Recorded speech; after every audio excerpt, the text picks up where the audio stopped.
नमः संस्कृताय।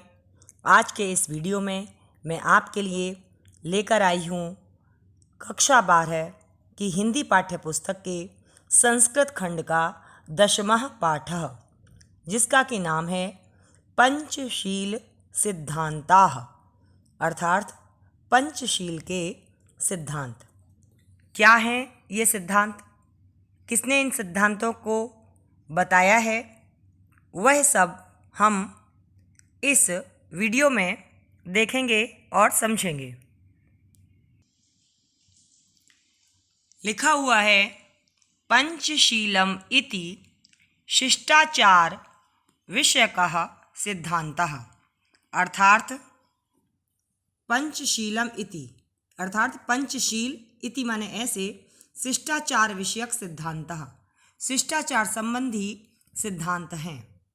महात्मा गौतम बुद्ध एतान पंचापि सिद्धांतान पंचशीलम इति नामना स्वशिष्यान शास्ति स्म, अर्थात महात्मा गौतम बुद्ध एतान माने इन, पंचापि माने पांचों, सिद्धांतान माने सिद्धांतों को, पंचशीलम इति पंचशील इस नाम से, स्वशिष्यान माने अपने शिष्यों को क्या करते थे, शास्ति स्म। शास्ति स्म का मतलब होता है उपदेश देते थे। आगे कहा गया है अतएव अयम शब्दः अधुनापि तथैव स्वीकृतः, अर्थात अतएव यह शब्द आज भी वैसे ही स्वीकार किया गया है। आगे कहा गया इमे सिद्धांताः, अर्थात ये सिद्धांत क्रमेण एव सन्ति, एवं माने इस प्रकार, क्रम से यह सिद्धांत इस प्रकार है।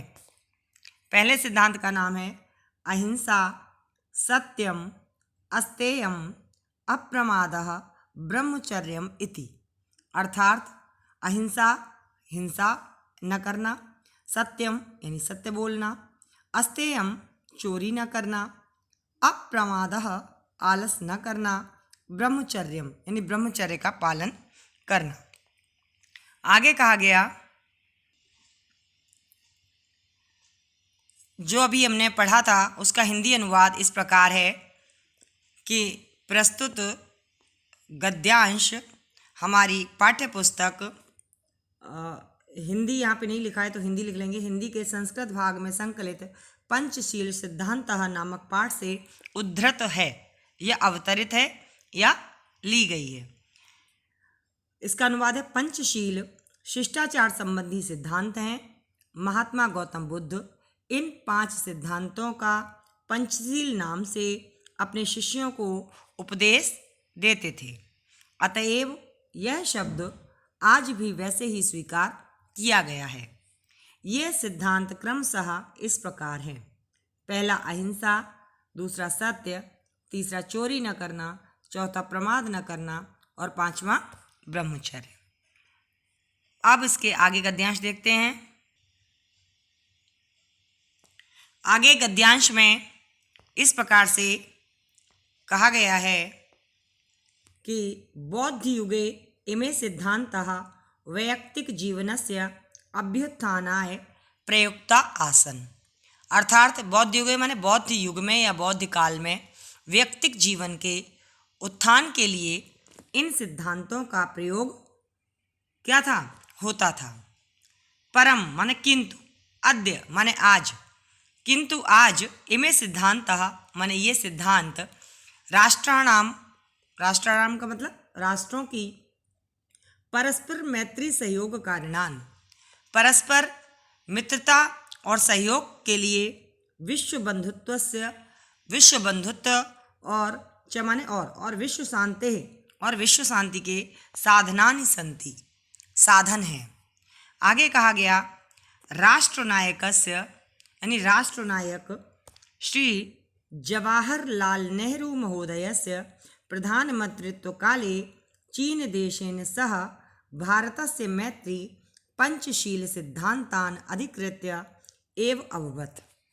तो इन्होंने आगे बताया कि जो राष्ट्रनायक श्री जवाहरलाल नेहरू महोदय के प्रधानमंत्री काल में, यानी जब वो प्रधानमंत्री थे तब के समय में, चीन देश के साथ भारत की मित्रता पंचशील सिद्धांतों के आधार पर ही हुई थी, है ना। आगे कहा यतो ही माने क्योंकि, उभाव अपि, उभौ धन अपि बराबर उभाव अपि, यहाँ पे अयादि संधि है, क्योंकि दोनों ही देश बौद्ध धर्म में निष्ठावंतौ, यानी दोनों ही जो धर्म थे वो बौद्ध धर्म में आस्था रखने वाले थे। निष्ठावंतौ मतलब आस्था रखने वाले थे। आगे कहा गया आधुनिके जगति, अर्थात आधुनिक संसार में, पंचशील सिद्धांताः, पंचशील सिद्धांत के सिद्धांतों ने नवीन राजनैतिकम स्वरूपम गृहीतवन्तम, यानी नया राजनैतिक स्वरूप ग्रहण कर लिया है। एवं च व्यवस्थिता, और वह निश्चित किए गए हैं जो इस प्रकार है। इसका हिंदी अनुवाद इस प्रकार है। बौद्ध काल में वैयक्तिक जीवन के उत्थान के लिए इन सिद्धांतों का प्रयोग होता था, किंतु आज ये सिद्धांत राष्ट्रों की परस्पर मित्रता और सहयोग के हेतु विश्व बंधुत्व और विश्व शांति के साधन हैं। राष्ट्रनायक पंडित जवाहरलाल नेहरू के प्रधानमंत्रित्व काल में चीन देश के साथ भारत की मित्रता पंचशील सिद्धांतों के आधार पर ही हुई थी, क्योंकि दोनों ही देश बौद्ध धर्म में आस्था रखने वाले हैं। आधुनिक संसार में पंचशील सिद्धांतों ने नवीन राजनैतिक स्वरूप ग्रहण कर लिया है और वे इस प्रकार निश्चित किए गए हैं। किस प्रकार निश्चित किए गए हैं हम अगले गद्यांश में देखते हैं। आगे कहा गया है, नंबर 1 बताया गया कि किमपि राष्ट्राणाम, क्या बताया गया, किमपि राष्ट्रस्य कस्यचन अन्यस्य राष्ट्रस्य आंतरिकेषु विषयेषु कीदृशम अपि व्याघातम न करिष्यति, है ना।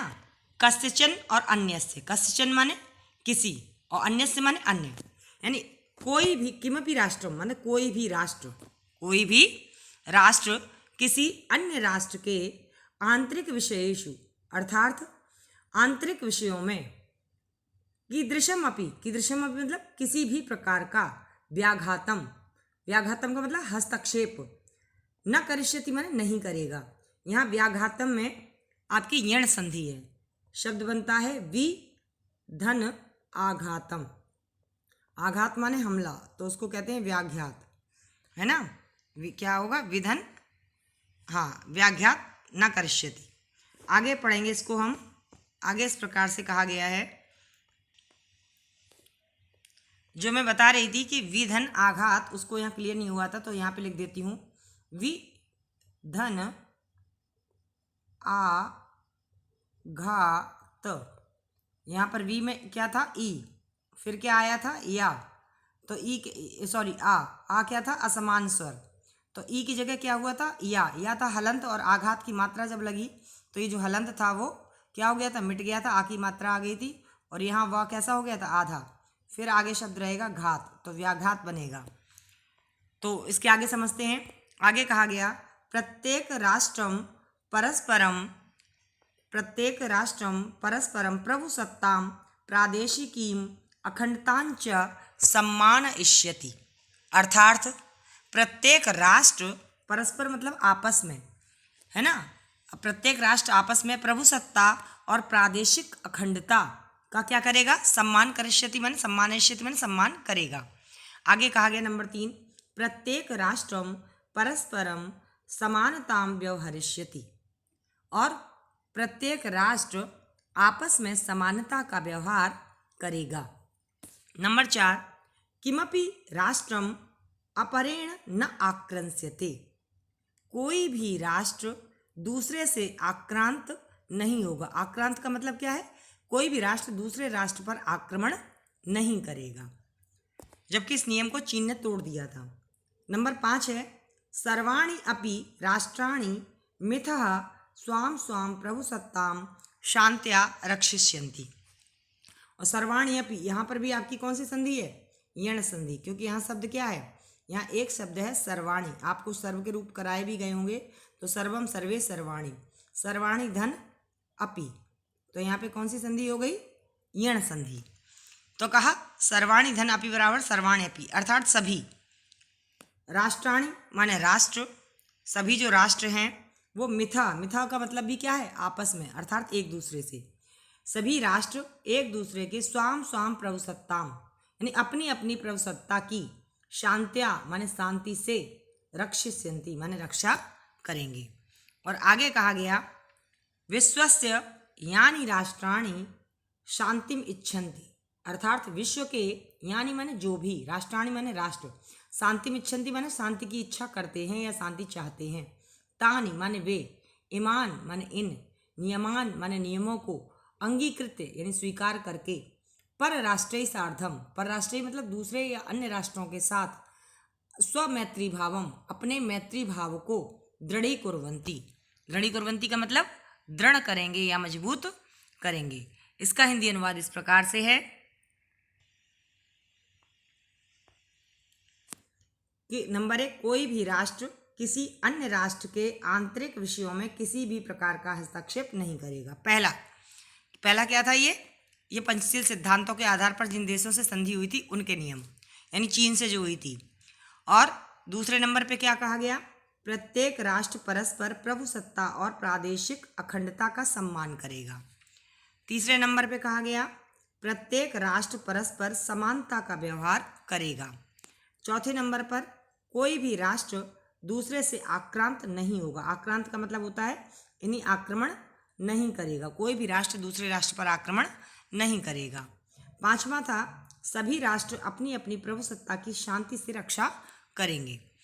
और आगे कहा गया विश्व के जो भी राष्ट्र शांति चाहते हैं वे इन नियमों को स्वीकार करके अन्य राष्ट्रों के साथ अपने मैत्री भाव को दृढ़ करते हैं, अर्थात मजबूत करते हैं। तो बच्चों, ये हमारा पाठ था पंचशील सिद्धांतः, जो कि कक्षा 12 का था।